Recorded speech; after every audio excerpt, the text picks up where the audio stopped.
Ya, selamat malam rekan-rekan sekalian ya. Hari ini saya akan memperdengarkan lagi percakapan saya atau perdebatan saya dengan beberapa orang ya. Yang ini bukan H2H, jadi saya menjawab beberapa ya, menjawab semua pertanyaan-pertanyaan dari rekan-rekan muslim. Semoga percakapan saya ini bisa menjadi berkat buat teman-teman sekalian. Tuhan Yesus berkati.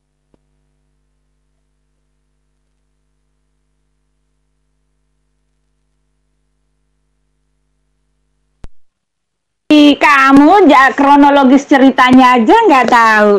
Masa kamu bilang Paulus yang bilang Yesus itu adalah Allah sendiri? Sebelum Paulus datang itu kan Yohanes yang bilang anak Allah itu artinya Tuhan Allah. Sorry, anak Allah itu artinya Tuhan Allah. Dan Yesus juga mengatakan bahwa anak Allah itu artinya Tuhan Allah. Yesus mengaku Tuhan di situ, oke? Yesus mengaku Tuhan sebagai anak Allah. Dia menyebut akulah dia. Yohanes 8 ayat 24. Yang bilang anak Allah itu adalah Tuhan Allah itu Yohanes, bro, dan para rasul, bro, yang lain. Paulus itu datang belakangan, bro. Dia ada ngikutin tim-timnya para rasul yang sebelumnya, bro. Belajar dulu deh Alkitab, baca kitab para rasul ya. Kamu ngawur, bro. Ini ayatnya ada ya. Kalau ayatnya ada kamu mingkem, oke? Kalau ada ayatnya kamu mingkem. Dia bukan ditolak doang, dia bahkan mau dibunuh, bro. Dia bahkan mau dibunuh karena mengaku anak Allah, oke? Kamu tahu, belajar dulu apa arti anak Allah ya. Apa artinya Mesias. Ingat, Mesias itu bukan yang diurapi artinya. Itu zaman dulu punya. Zamannya Yesus itu Mesias itu bukan seperti itu lagi. Mesias itu kata yang keramat yang sedang ditunggu-tunggu oleh orang Yahudi itu, oke? Kamu itu katanya ahli forensik. Aku pikir ahli forensik itu orang pinter loh. Ternyata enggak tuh. Kamu on banget, asli on banget gitu loh. Udah putar-putar. Kamu on karena apa? Karena kebebalan kamu. Kamu menolak kebenaran itu. Aku nih kalau kamu mau tahu kebenaran, kamu buka, kamu terima. Kamu terima apa yang ku omongin. Aku nih orang Kristen, belajar Alkitab, dan aku dan Yesus itu memang Tuhanku, oke? Kalau mau tahu yang benar, baca buku, baca matematika, ikuti petunjuknya, oke? Kalau mau tahu Alkitab, baca Alkitab, ikuti petunjuknya, ikuti apa yang telah ditulis di dalamnya, baru tahu kamu kebenaran. Tetapi walaupun begitu, aku udah bolak-balik ngomong ke kamu, kamu masih bebal aja. Karena apa? Karena jauh di dalam hatimu kamu menolak bahwa Yesus itu Tuhan, kamu itu adalah antikristus. Kamu menolak anak Allah itu sebagai Tuhan Allah. Barang siapa menolak anak, dia akan menolak, dia juga menolak Bapa. Jadi kamu itu, bagian kamu itu di neraka kekal. Ketika kamu mengatakan siapa, apakah Yesus mengaku Tuhan, yaitu dengan mengaku anak Allah.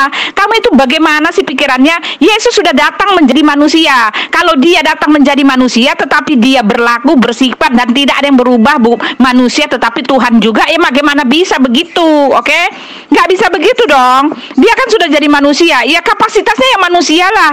Kalau dia datang sebagai Tuhan Elohim yang menampakkan diri kepada bangsa Israel itu, nah itu bukan menjadi manusia. Dia bermanifestasi dalam bentuk malaikat. Tetapi karena dia sudah menjadi manusia, ya dia berkata-kata dalam kapasitasnya manusia. Tetapi ingat, sudah dikasih tahu, Alkitabnya jelas, datanya jelas, pemberitahuannya jelas, ada dalilnya, ada buktinya, ada nubuatnya, tertulis di Alkitab bahwa Yesus itu adalah Tuhan yang telah datang menjadi manusia. Itu kamu kok nggak pakai si otakmu? Ketika Yesus mengaku anak Allah, nah itulah artinya dia mengaku jelmaan Allah. Yang namanya jelmaan Allah itu apa sih? Ya Allah sendiri kan. Kamu baca tuh Yohanes 5 ayat 18 bilang apa, oke? Ya, silakan berceloteh sesuai dengan apa yang Ibu mau. Sekarang saya coba mengajak Ibu ini berpikir menggunakan akal sehat. Ketika seseorang itu mengaku Yesus itu sebagai utusan, apakah seseorang itu mengajarkan kesesatan? Ketika seseorang itu mengajarkan bahwa Allah satu-satunya Allah yang benar adalah Dia yang mengutus Yesus, apakah orang tersebut mengajarkan kesesatan? Sementara di dalam ajaran Yesus, Yesus dengan terang mengatakan, ya, hidup kekal itu. Nah, ini yang perlu Bu Uti pahami dengan baik. Keberadaan daripada para nabi diutus oleh Allah dan keberadaan kitab-kitab yang diwahyukan oleh Allah itu adalah tujuannya agar manusia itu memperoleh hidup yang kekal. Tujuannya adalah hidup yang kekal. Orang menjadi Hindu karena dia ingin mendapatkan hidup yang kekal. Orang menjadi Buddha karena dia ingin mendapatkan hidup yang kekal. Orang menjadi Kristen karena ingin mendapatkan hidup yang kekal. Orang menjadi Islam jelas karena ingin mendapatkan hidup yang kekal. Hidup kekal ini identik dengan kerajaan Allah berupa surga. Nah, lucu sekali ya Pak Zulkifli ini, dia mencatut ya istilah-istilah dalam Alkitab untuk menyatakan bahwa mereka umatnya juga ingin mendapatkan hidup yang kekal. Padahal di dalam kitabnya sama sekali tidak pernah menulis apa itu arti apa itu kata hidup yang kekal gitu kan. Kerajaan Allah, hidup yang kekal, itu dia sambung-sambungkan dan masuk dalam kitabnya. Padahal sama sekali tidak ada yang ditulis hidup yang kekal itu artinya masuk surga. Nggak pernah dibilang masuk surga itu artinya hidup yang kekal. Lalu Pak Zulkifli mengatakan bahwa apa tadi dia bilang yang memberikan yang utusan itu adalah pemberi hidup yang kekal. Oh, tidak bisa. Yesus yang memberikan hidup yang kekal itu adalah Tuhan, dan Yesuslah yang memberikan hidup yang kekal itu. Mana bisa utusan memberikan hidup yang kekal? Terlalu panjang ya, kalau sama Pak Zulkifli ini panjang sekali, nggak perlu kita dengarkan lagi karena cuma ngelantur. Ibu Uti, coba Ibu Uti keluarkan ayat-ayatnya, nggak usah banyak omong lah, ya. Kok bawa Muhammad pimpinan untuk menyangkal Yesus Tuhan? Iya iyalah, memang Yesus bukan Tuhan. Ibu Uti aja gila, stres, kebanyakan makan babi, makanya otak Ibu Uti itu kebanyakan caci pitah di kepala Ibu Uti itu, sudah nggak bisa berpikir lagi. Udah diam Bu Uti, kita dengarkan aja itu. Kalau memang apa itu memek kece itu memang dia paham dengan Al-Quran, ya kita dengarkan. Pakai ayat dong, pakai dalil, bukannya asumsi terus. Kebanyakan makan asumsi. Urusin tuh zakarnya Yesus gede segede batang kelapa itu. Diam Bu Uti. Bisanya nyembah menuhankan manusia aja ribut aja, nyempreng aja suaranya. Astaga, Uti, Mbak Uti, ya ampun ya Mbak Uti. Aduh, ya dalam Alkitab itu ada loh yang menyatakan bahwa Elohim itu tidak bisa ditampakkan atau tidak bisa diwujudkan atau tidak bisa digambarkan dengan imajinasi manusia. Itu ada Mbak Uti. Mbak Uti memang pernah melihat Tuhan, ha? Mbak Uti emang pernah melihat Tuhan, ha? Saya tanya, Mbak Uti pernah memang lihat Tuhan, ha? Jangan, emang Mbak Uti itu siapa yang bisa melihat Tuhan, yang bisa melihat ini, yang bisa melihat itu, gitu loh.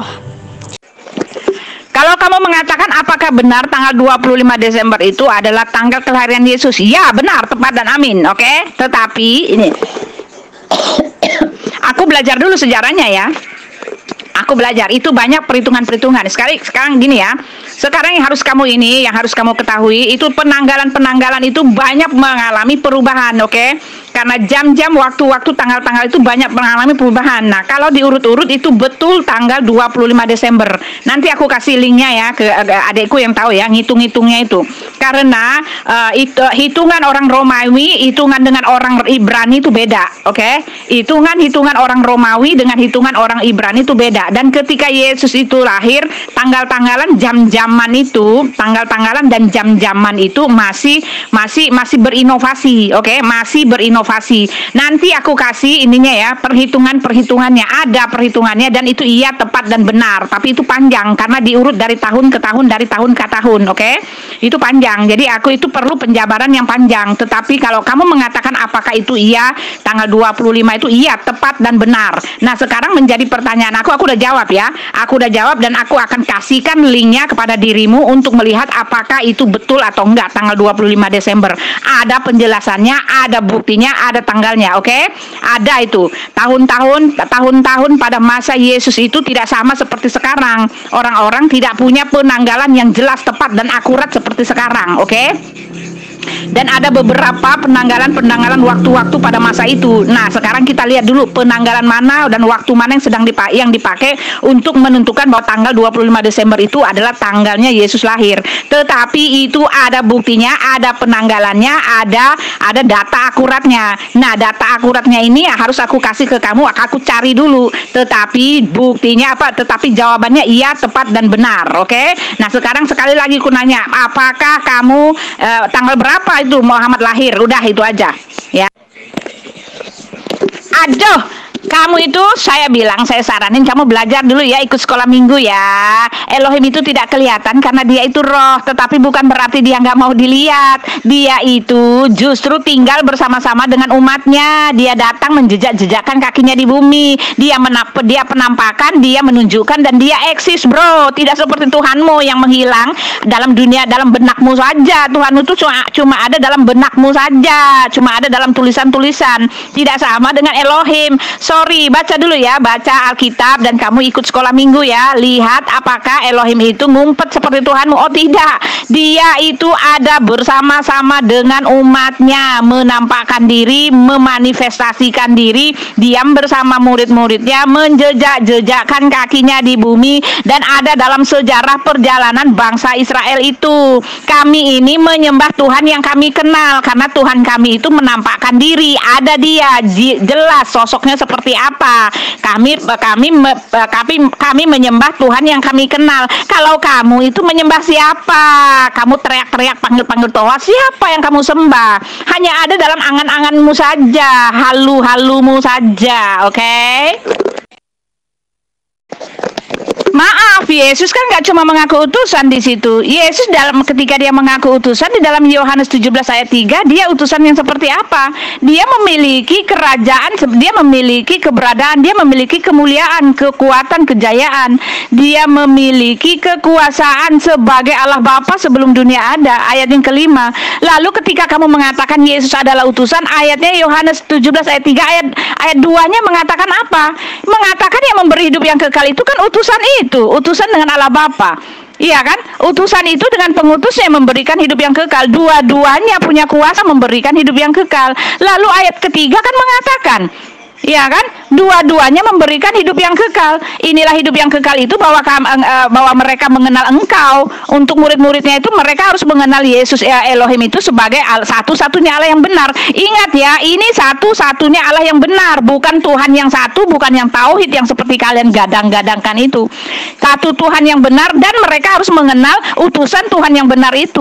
Utusan Tuhan yang benar itu kan tercatat di Alkitab, adalah Tuhan sendiri yang datang menjadi manusia. Semuanya ada kait-kait mengkaitnya, semua ada link-linknya, semua ada sangkut pautnya.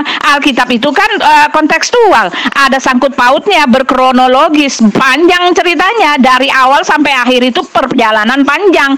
Itu bukan seperti kitabmu yang asal nemplok satu di sini, nemplok sini di sini, cuma ucapan ABCD tanpa kronologis, tanpa sejarah, tanpa ada apa-apa. Kamu tidak bisa menemukan sejarah perjalanannya, kenapa dikatakan seperti ini, kenapa begitu, nggak ada di kitabmu. Karena itu cuma omongan-omongan yang dicatat, omongan-omongan yang mengatasnamakan wahyu Allah, lalu dicatat seperti itu. Jangan kamu perlakukan kitab kami seperti kitabmu, tidak bisa, oke? Zulkifli, kalau ngomong jangan banyak-banyak. Aku nggak suka kamu monolog, memuakkan, tau nggak? Enak gitu dengernya. Sok pintar tapi oon panjang pula. Kuping ini sampai dengung-dengung gitu loh, sampai pengang kupingku. Mendingan kamu dengerin omongan aku ya. Kita potong satu-satu. Memuakkan, tau nggak? Monolog-monologmu itu. Kamu itu bukannya berdialog, tapi kamu memonolog, kamu berpidato, kamu tidak berdialog. Karena apa yang orang omongin itu kamu nggak dengar dan kamu ngoceh aja kayak gitu loh. Rubah cara kamu berdialog, nggak benar gitu loh, nggak bagus. Kamu cuma menunjukkan menyampaikan ide-idemu sendiri terus saja. Dalam satu ini bisa setengah jam kamu bicara. Siapa yang mau dengar kamu? Jadi aku akan ambil semua pernyataan-pernyataanmu dari dulu sampai sekarang. Aku ambil yang dari awal-awalnya aja, karena di belakangnya aku udah lupa. Bukan karena aku nggak nyambung, karena kamu yang punya monolog seperti itu. Siapa yang mau dengar sepanjang itu? Nah, sekarang mari kita bahas Yohanes 17 ayat 3. Ayo sama aku sini. Kata Anda, Tuhan Anda Elohim atau Yesus, Bu? Lalu kata Anda, Tuhan Anda eksis. Wah, Kenapa tidak buat YouTube? Biar kita sama-sama nonton toh. Loh, kan sudah dikatakan Allah satu-satunya yang benar itu, ya sudah jelas, yaitu Tuhan pencipta langit dan bumi, Ibu. Ya, yang disembah oleh Yesus. Jadi kalau Yesus menyeru kepada keesaan Tuhan ketika dia menyatakan bahwa Allah itu adalah Esa, ya, dan Allah itu adalah Tuhan satu-satunya yang disembah oleh seluruh makhluk, ya kan? Pencipta langit dan bumi. Terus Yesus itu Tuhan yang mana lagi jika Ibu mengatakan seperti itu, gitu kan? Ya, pengajaran Yesus itu kepada muridnya jelas kok di Yohanes 17 ayat 3. Hidup yang kekal adalah beriman kepada Allah satu-satunya yang benar dan percaya kepada Yesus yang Allah utus. Jadi maknanya ya orang-orang yang menyebut Yesus Tuhan itu ya jelas tidak akan beroleh kekal. Karena apa? Karena mereka itu ya mengatakan tidak sesuai dengan pengajaran yang Yesus katakan, Ibu. Itu kan udah jelas. Yohanes 17 ayat 3 itu udah final. Ya kan? Udah clear gitu bahwa kalian itu harus menyembah kepada Allah. Allah satu-satunya yang benar. Jadi hanya Allah yang benar, yang lain itu tidak, termasuk menuhankan Yesus itu tidak benar gitu. Dan mengakui bahwa Yesus itu adalah utusan Allah. Ya, yang diutus oleh Allah itu, Ibu. Kan sudah sebenarnya perkataannya jelas, simple memahaminya. Ya, yang dipertanyakan kan kenapa Yesus itu dikatakan Tuhan sedangkan sejatinya dia itu bukan Tuhan gitu loh. Ya. Kamu belajar aja ya, itu apa komenmu ini nggak bermutu, nggak belajar aja ya, belajar dulu, nyimak aja, nggak usah ngomong apa-apa memalukan gitu loh, nggak bermutu ya, kamu nyimak aja. Mungkin Anda belum jelas kali mendengar maksud saya. Muhammad lahir pada tahun 12 Rabiul Awal ya, atau 53 Hijriah. Itu pada saat penyerangan pasukan gajah yang ada dalam surat surat apa itu? Al-Fil kalau tidak salah. 53 Hijriah itu adalah kelahiran Muhammad, 12 Rabiul Awal. Atau bisa juga disebut sebagai 570 Masehi kalau menggunakan tahun Masehi, Bu Utia. Itu sudah jelas. Anda bilang tadi tidak tahu mengenai kelahirannya Yesus Kristus, tapi Anda mengatakan itu adalah benar. Benarnya seperti apa, Bu Uti? Dia di situ adalah Elohim, bro. Oke, jangan mengelak-ngelak. Oke, jangan mengelak-ngelak. Jelas di situ dikatakan dia itu adalah yang mengutus Yesus. Apanya yang memalukan? Dia nggak memalukan kok. Ibu aja yang terlalu banyak asumsi. Kok gitu sih? Ini nggak jadi nanti bebeknya ini. Pan dia itu Elohim. Ya, Elohim itu bukan Yesus. Elohim tidak pernah menjelma menjadi manusia. Elohim itu Ehad. Elohim Ehad tidak pernah menyembah. Tidak pernah ya menjelma menjadi Yesus. Ngibul terus. Betul. Umat Islam itu diperintahkan untuk Sorry, kamu bilang ya iyalah memang Yesus bukan Tuhan. Oh sorry, hanya kepada dia saja kamu harus menghadap nanti. Tidak ada catatan di mana-mana selain daripada dia yang berkuasa melempar kamu ke neraka. Dialah yang akan melempar kamu ke neraka. Sorry, ketika kamu mengatakan Yesus bukan Tuhan, loh itu hanya penyangkalanmu sendiri. Kamu mengikuti arahan, kamu mengikuti pimpinan dari nabimu yang mengajak kamu beramai-ramai menolak penguasa satu-satunya Allah yang menyatakan diri. Tuhan yang bekerja dengan sempurnanya itu justru kamu putar balik gitu loh, menjadi Tuhan yang nggak kelihatan, Tuhan yang nggak nyata, Tuhan asal imani saja, Tuhan yang cuma asal imani saja itu kamu bilang benar. Lalu Tuhan yang berdasarkan data empiris, Tuhan yang menyatakan diri, dia sudah naik ke sorga itu di depan para saksi, sempurna pekerjaan Tuhan itu, kamu bilang dia adalah Tuhan yang bohong-bohong. Kamu sudah diputar balik. Dan ketika kamu mengatakan mana ayatnya, oh ada, ini saya lihat ya, saya kasihkan ya. Orang yang menyangkal bahwa anak itu dia adalah orang yang menyangkal bahwa Bapa. Ketika kamu menyangkal bahwa Yesus adalah anak Allah, adalah jelmaan Allah, itu berarti kamu tidak menerima Tuhan kami. Kamu bukan penyembah Tuhan yang benar, Allah yang esa. Oke, kamulah antikristus itu. Sudah dinubuatkan ribuan tahun sebelumnya. Siapa kamu itu sudah dikasih tahu, dan semua nubuat-nubuat di Alkitab itu tepat, benar, iya dan amin. Tidak ada yang meleset. Oke? Itu, nabimu adalah pemimpin terbesar dan kamu adalah antikristus sejati itu, oke? Kamu antikristus sejati itu karena sudah dinubuatkan di tempat kami. Kamu menyangkal bahwa Yesus adalah anak Allah. Anak Allah itu artinya jelmaan Allah. Di dalam Al-Maidah 72 itu jelas, ayat penyangkalannya jelas mengatakan, telah kafirlah orang yang mengatakan bahwa Yesus itu, Isa ibnu Maryam itu adalah Tuhan, sebab dia sendiri mengatakan Tuhan itu Allah kita, Tuhan itu Esa, oke? Coba Bu, datanya yang mana yang Ibu mau sadarkan kepada kita? Coba Ibu, ya, saya juga pengen tahu ini. Membahas kelahiran Yesus. Apakah benar yang lahir di tanggal 25 Desember itu adalah Yesus itu sendiri? Sedangkan Yesus itu lahir kan katanya di Bethlehem ya, di kandang domba. Sedangkan domba waktu itu ya di malam hari itu mereka mencari rumput. Mereka masih makan rumput di luar sana. Berarti kan keadaannya ya tidak di musim dingin ya kan. Tapi pada tepatnya itu kalian itu memang tidak ada satupun artikel atau referensi yang menyatakan kelahirannya secara betul gitu loh. Ya, coba Ibu ya. Coba kasih mana referensinya dari pernyataan Ibu ini. Coba. Ya, kita itu hanya memastikan saja apakah Tuhanmu, apakah Yesus itu memang lahir di tanggal 25. Ataukah yang Anda rayakan itu memang bukan Yesus gitu loh. Loh, saya bicara dengan kamu soal kenyataan Yesus adalah Tuhan. Saya tidak bicara tentang data kelahiran Yesus. Kamu kok beda-beda topik. Saya bicara kelahiran Yesus dengan si Yuda itu kalau nggak salah, bukan dengan Ibu Jamal. Kamu kasih tahu dong. Kasih tahu saya apa semua ayat yang aku kasih itu bisa kamu sangkal. Kamu menyatakan tidak ada pernyataan bahwa Yesus adalah Tuhan. Oh sorry, bergelimpangan di ayatnya. Ketika Yesus mengaku anak Allah itu artinya dia mengaku Tuhan.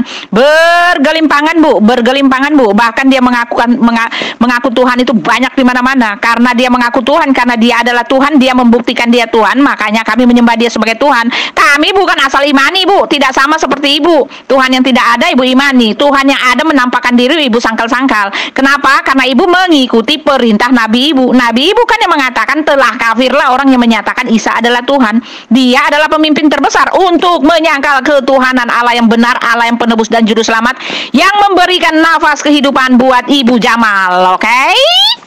Jamalia, di situ kamu gak bisa catat itu dalam bentuk huruf besar semua. Anak Allah yang kamu maksud di situ adalah umat Allah. Anak Allah yang kamu maksud di situ adalah orang-orang yang percaya kepada Allah, rasul-rasul Allah, utusan-utusan Allah. Tetapi anak Allah buat Yesus itu adalah Mesias, anak Allah, anak tunggal Bapa, the Son of God, bukan the children of God. Anak Allah buat Yesus itu adalah Mesias, adalah Kristus. Ini kamu baca ya. Ini kamu baca saja.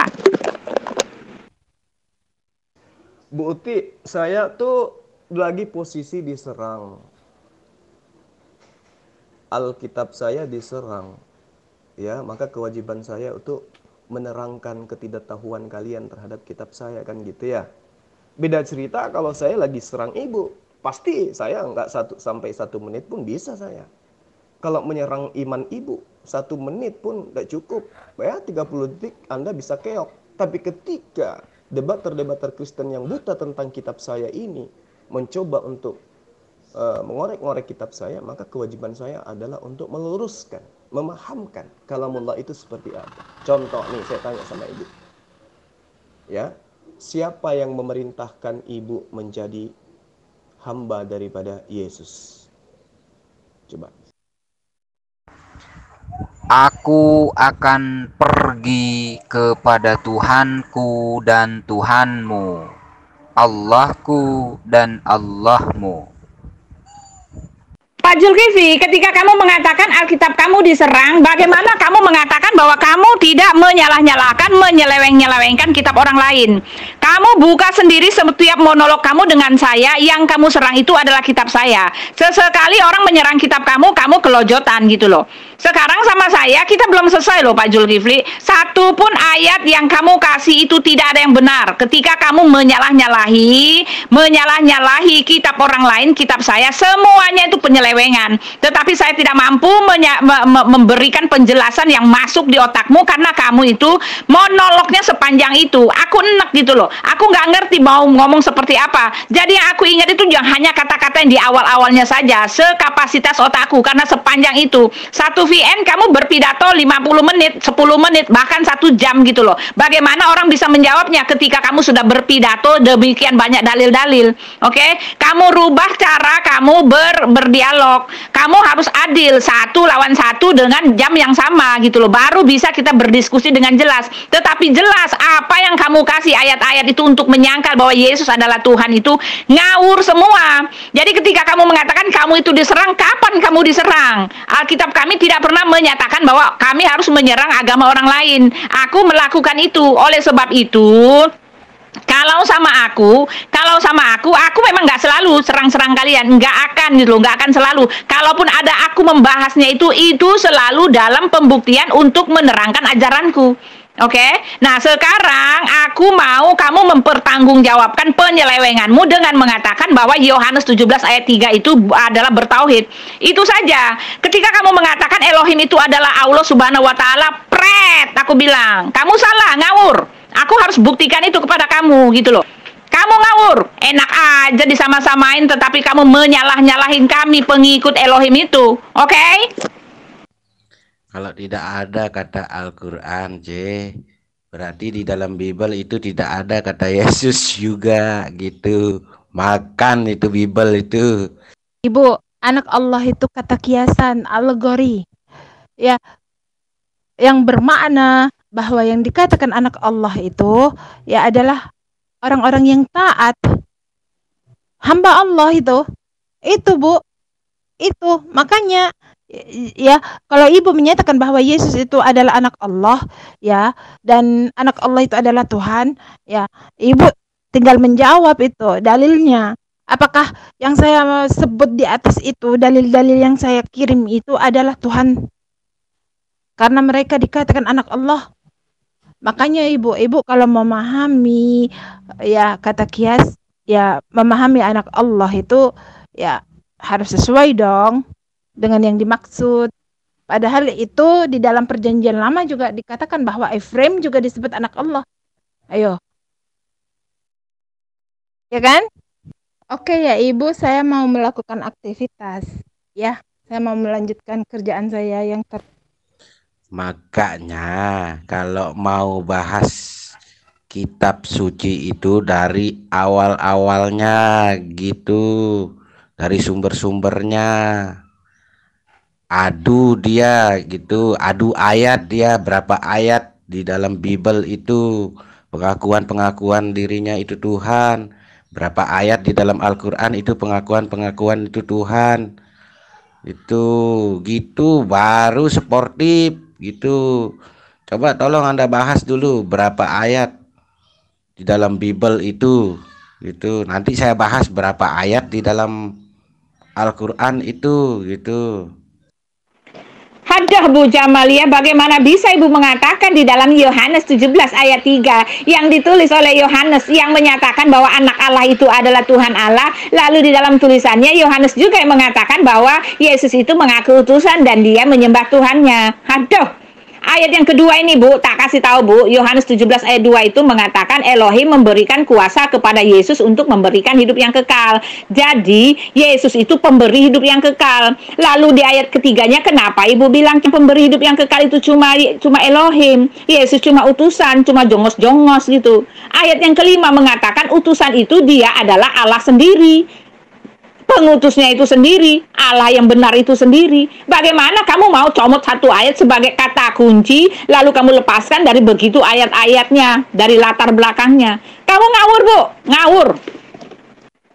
Al-Ayubi, ketika kamu mengatakan tidak ada satupun ayat di Alkitab yang diperintahkan untuk sembah Yesus, pret, ketika Yesus mengatakan percayalah kepadaku, oke, barang siapa yang tidak percaya kepadanya, oke, barang siapa yang percaya kepadanya mereka akan memperoleh hidup yang kekal. Emang ente kira hidup yang kekal itu kamu bisa kasih, rasulmu bisa kasih? Pemberi hidup yang kekal itu adalah Tuhan. Pret, ngerti nggak? Harus dimarahin ini Pak Al-Ayubi ini. Pemberi hidup yang kekal itu cuma Tuhan, dan Yesuslah pemberi hidup yang kekal itu. Ketika dia mengatakan percayalah kepadaku, itu artinya sembahlah aku. Oke, kami orang Kristen, Tuhan kami itu tidak gila disembah. Oke, kami orang Kristen, Tuhan kami itu tidak gila disembah. Makanya kata sembah itu berubah menjadi kata percayalah kepadaku. Karena dengan percaya orang mengimani, menerima darah tebusannya itu, dan mereka selamat dan mereka berbakti, ya otomatis mereka menyembah. Karena kata percaya itu berdasarkan latar belakangnya. Karena Yesus datang itu untuk menjadi penebus dan juru selamat. Jangan kamu sama-samakan dengan doktrin pengajaran di kitabmu. Di kitabmu itu Tuhanmu itu memang minta disembah pagi, siang, malam, petang, pagi gitu loh, kembali pagi lagi. Tuhan kami tidak begitu. Dia datang menjadi penebus dan juru selamat. Dialah juru selamat kami. Kalau kamu itu kamu nggak punya juru selamat, jangan sama-samain. Tetapi ketika Yesus mengatakan percayalah kepadaku, itu artinya sembahlah aku. Oke? Buti, saya mau tanya dong kepada Buti. Itu 25 Desember, kenapa? Ya, sampai di situ ya jawaban saya untuk pertanyaan-pertanyaan semua teman-teman itu. Ya, memang gaya saya kalau berdebat memang seperti itu, nyerocos aja, bukan marah-marah. Banyak orang mengatakan marah-marah, dan sekarang sedang ditimbulkan opini orang banyak yang mengatakan bahwa Uti itu cuma asumsi-asumsi gitu. Mereka menggembar-gemborkan di mana-mana Uti itu adalah ratu asumsi gitu, karena nggak ada lagi pembelaan, cuma mengatakan yaitu Uti itu ratu asumsi. Padahal semua ayat-ayat yang keluar dari mulut ini adalah berdasarkan Alkitab ya, alur Alkitab gitu. Ya, terima kasih teman-teman. Tuhan Yesus memberkati kita. Amin. Haleluya.